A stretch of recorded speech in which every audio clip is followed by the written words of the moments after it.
नमस्कार, मैं दीपक सिंह सुरोची। असल जिंदगी से लेकर राजनीतिक जिंदगी तक अपनी जादूगरी के लिए मशहूर अशोक गहलोत क्या इस बार भविष्य की रणनीति को समझने में गलती कर गए?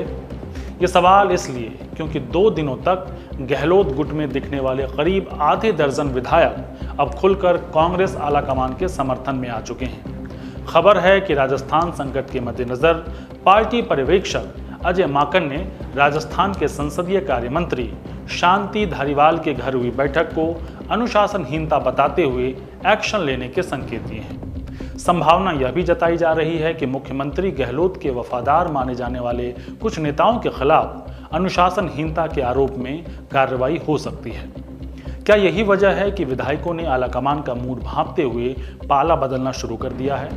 भारत जोड़ो यात्रा से अपनी छवि को बेहतर करने की कोशिश में लगे राहुल गांधी के लिए परेशानी का सबब उनके अपने करीबी ही बन रहे हैं। शायद यही वजह है कि कांग्रेस की कार्यकारी चेयरपर्सन सोनिया गांधी पूरे घटनाक्रम को लेकर बेहद सख्त नजर आ रही हैं। क्या कांग्रेस आलाकमान के लिए अब जरूरी है कि वह आपस की गुटबाजी रोकने के लिए सख्त फैसले लें, क्योंकि आज़ाद होने वाले नेताओं को रोकना वैसे भी उनके लिए मुश्किल है। ऐसे में अगर पार्टी के अंदर अलग अलग गुट उभरने लगे तो कांग्रेस पार्टी का अस्तित्व भी खत्म हो जाएगा। लगभग डूब चुकी कांग्रेस के लिए अब राजनीतिक साख बचाने से ज्यादा अपनी पार्टी को बचाना जरूरी है। तो क्या गहलोत एपिसोड के बाद कांग्रेस का सख्त रवैया देखने को मिलेगा या पहले की तरह ही मौके दिए जाएंगे? आज इन्हीं तमाम मुद्दों पर होगी बात आपके अपने कार्यक्रम में, जिसका नाम है मसला क्या है।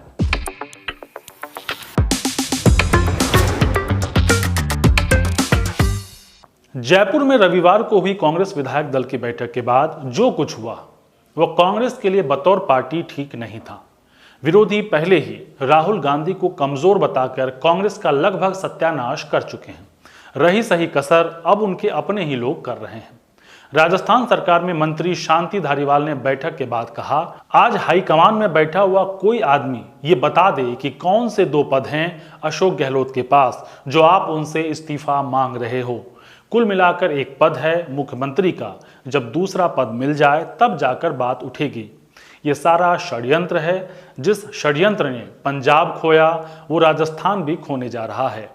हम लोग संभल जाएं तभी राजस्थान बचेगा, वरना राजस्थान भी हाथ से जाएगा।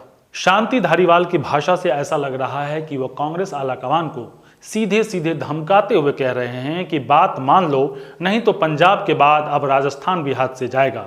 यही वजह है कि अजय माकन और खड़गे की रिपोर्ट में रविवार और सोमवार के घटनाक्रम को कांग्रेस हाईकमान को सीधी चुनौती और अनुशासन तोड़कर पार्टी की छवि खराब करने वाला बताया गया है।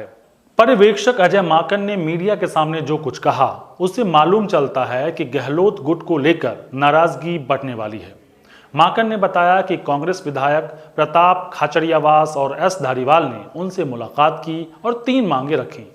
गहलोत गुट की पहली मांग थी कि 19 अक्टूबर को कांग्रेस अध्यक्ष के चुनाव के बाद नया मुख्यमंत्री चुना जाए और प्रस्ताव को इसके बाद ही अमल में लाया जाए। इसके जवाब में माकन ने कहा कि ऐसा करना हितों का सीधा टकराव माना जाएगा, क्योंकि आज अगर गहलोत को हटाया जाता है और वह अध्यक्ष चुन लिए जाते हैं तो प्रस्ताव पर अंतिम फैसला गहलोत ही लेंगे। ऐसा कैसे हो सकता है? गहलोत गुट की दूसरी शर्त थी कि पर्यवेक्षक विधायकों के साथ अलग अलग नहीं बल्कि समूह में चर्चा कर ही उनकी राय जाने। इसके जवाब में अजय माकन ने कहा, आलाकमान ने विधायकों से अलग अलग बात करने के निर्देश दिए हैं ताकि विधायक खुलकर अपनी बात रख सकें। गहलोत गुट की तीसरी शर्त थी कि मुख्यमंत्री उन 102 विधायकों में से चुना जाए जो 2020 में राजनीतिक संकट के दौरान सरकार के पक्ष में खड़े थे। इसके जवाब में माकन ने कहा कि विधायकों से बात कर आलाकमान को बता दिया जाएगा, वह वरिष्ठ नेताओं से बात कर अपने विवेक से फैसला लेंगी। इस पूरे घटनाक्रम से साफ है कि अशोक गहलोत या तो मुख्यमंत्री पद छोड़ना ही नहीं चाहते या फिर वह किसी भी सूरत में सचिन पायलट को मुख्यमंत्री की कुर्सी देने को तैयार नहीं है। जबकि गहलोत गुट की तरफ से कांग्रेस आलाकमान को संदेश यह दिया जा रहा है कि साल 2020 में जब कांग्रेस सरकार पर संकट आई थी तब सरकार गिराने की साजिश में शामिल रहने वाले नेताओं को उनका गुट कुर्सी देने को तैयार नहीं है। हालांकि गहलोत गुट के आधा दर्जन विधायक अपने पुराने स्टैंड से पलटी मार रहे हैं। गहलोत कैंप में शामिल विधायक खुशवीर सिंह जोजावर ने मंगलवार को कहा कि वो आला कमान के साथ हैं और जो भी फैसला किया जाएगा वह उन्हें मंजूर है। विधायक जितेंद्र सिंह ने भी कहा है कि वह आला कमान के साथ हैं और जिसे भी सीएम बनाया जाएगा वह उसी को समर्थन करेंगे। उन्होंने इस संबंध में एक वीडियो भी जारी किया है। वहीं गहलोत कैंप की बैठक में शामिल रहे मदन प्रजापति ने एक कदम आगे बढ़ाते हुए पायलट को सीएम बनाने तक की मांग कर दी है। विधायक गंगा देवी ने अपने इस्तीफे के फैसले से इनकार करते हुए कहा है कि आला कमान का हर फैसला उन्हें मंजूर होगा।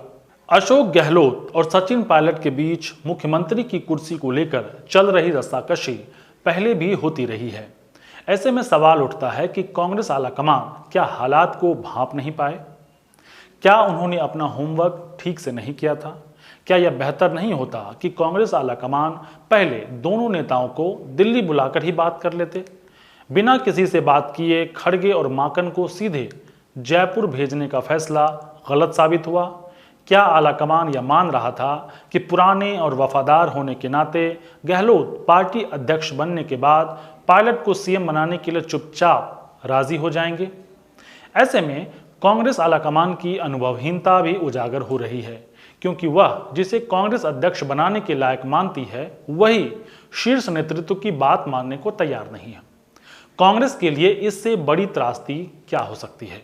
गहलोत ने जिस तरह से पार्टी नेतृत्व के दूत अजय माकन और खड़गे को कांग्रेस विधायकों से बारी बारी से मिलने नहीं दिया, क्या इससे पार्टी में सोनिया गांधी के वर्चस्व पर भी सवाल खड़े नहीं होते हैं? कांग्रेस आलाकमान अब तक पुराने लोगों के साथ नरमी बरतती रही है। यही वजह है कि कांग्रेस के अंदर ही G23 नाम से बने असंतुष्ट नेताओं के संगठन को आलाकमान ने ना तो खारिज किया और ना ही उन्हें निकाला। यह अलग बात है कि कपिल सिब्बल और गुलाम नबी आज़ाद सरीखे वरिष्ठ नेता खुद ही पार्टी छोड़ गए, लेकिन आलाकमान ने कभी भी मार्गदर्शक मंडल जैसा ग्रुप बनाकर उन्हें अलग करने का फैसला नहीं लिया। तो क्या पार्टी आलाकमान की यह नरमी अब पार्टी नेतृत्व पर ही भारी पड़ने लगी है?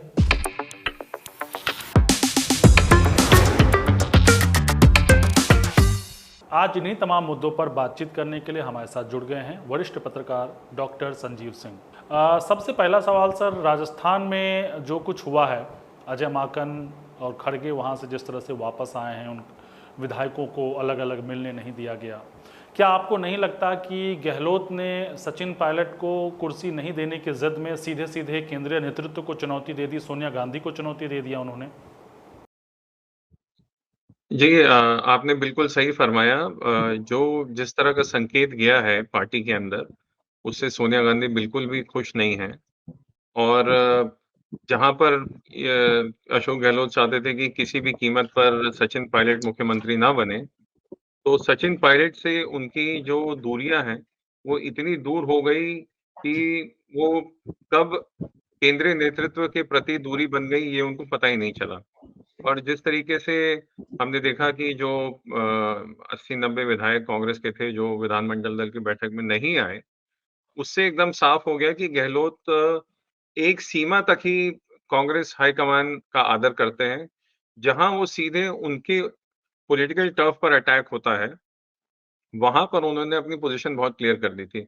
और शायद जब वो हुआ और जिस तरीके का रिएक्शन अजय माकन और मल्लिकार्जुन खड़गे का आया, उससे तब उनको शायद एहसास हुआ कि मैंने कुछ ज़्यादा कर दिया है।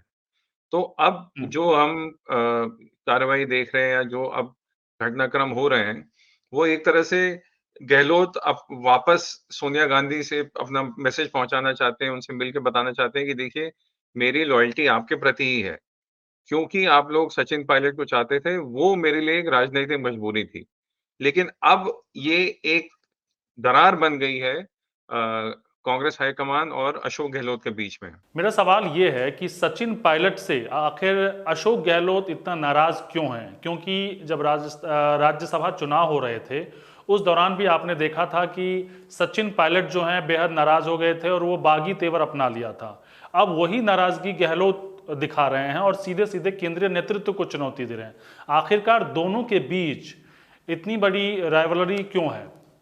जी दीपक, ये कहानी वापस जाती है 2013 से, जब अशोक गहलोत की सरकार राजस्थान में चली गई थी और वसुंधरा राजे की सरकार आई थी। 2014 के बाद सचिन पायलट को राजस्थान प्रदेश कांग्रेस का अध्यक्ष बनाया गया था और तभी सचिन पायलट ने तय कर लिया था कि उनको अब राष्ट्रीय राजनीति नहीं करनी है, वो राजस्थान की राजनीति करेंगे। क्योंकि वहाँ वहाँ पर वो उन्होंने अपनी एक पॉलिटिकल कंस्टिट्यूएंसी बनाई थी।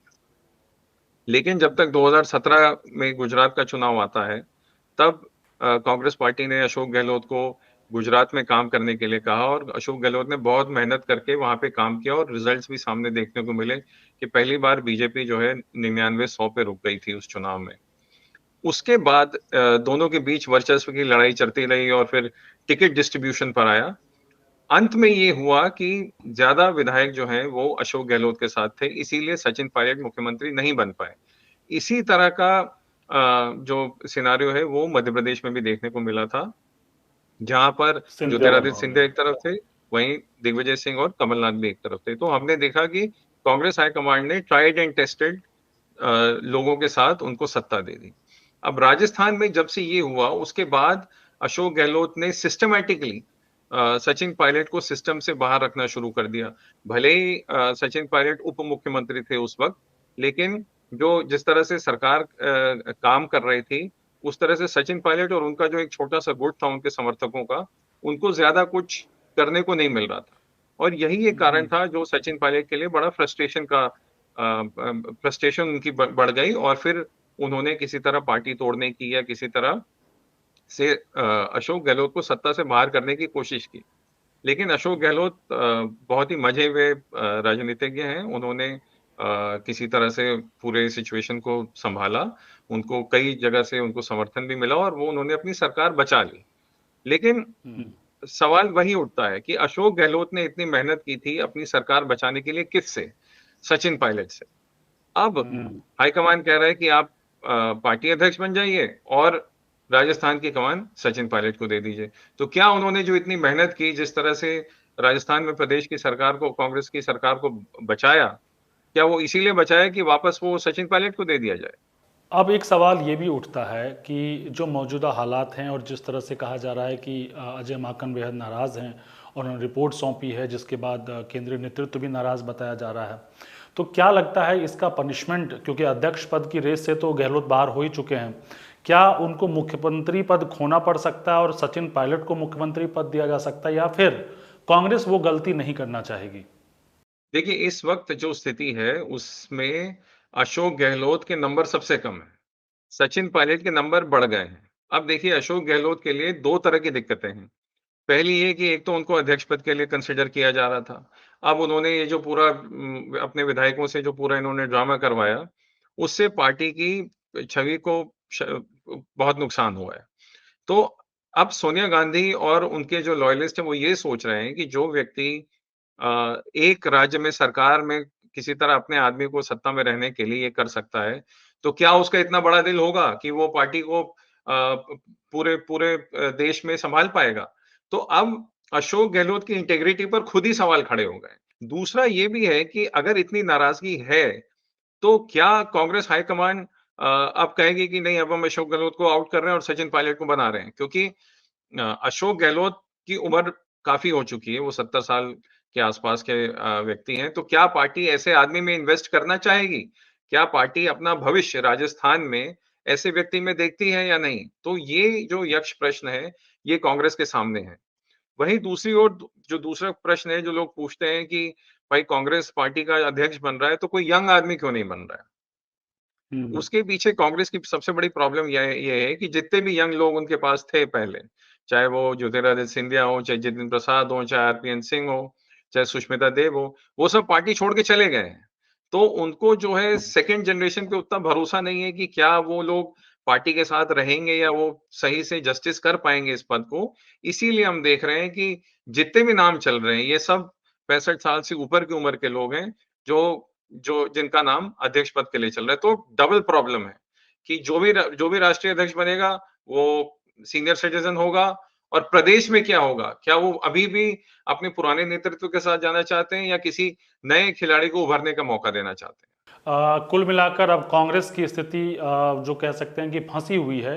अब वो अनुशासनहीनता के नाम पर अशोक गहलोत के खिलाफ एक्शन लेती है, या फिर अशोक गहलोत के खिलाफ सरकार बचाने के लिए उस तरह की सख्ती नहीं दिखाती है, क्योंकि यहीं से तय होगा कि कांग्रेस को लेकर जो पार्टी के अन्य लोग हैं, नेता हैं, उनके बीच क्या मैसेज जाता है। आप हमारे साथ जुड़े, इतनी अच्छी जानकारी दी, समझाया, इसके लिए बहुत शुक्रिया, धन्यवाद, नमस्कार।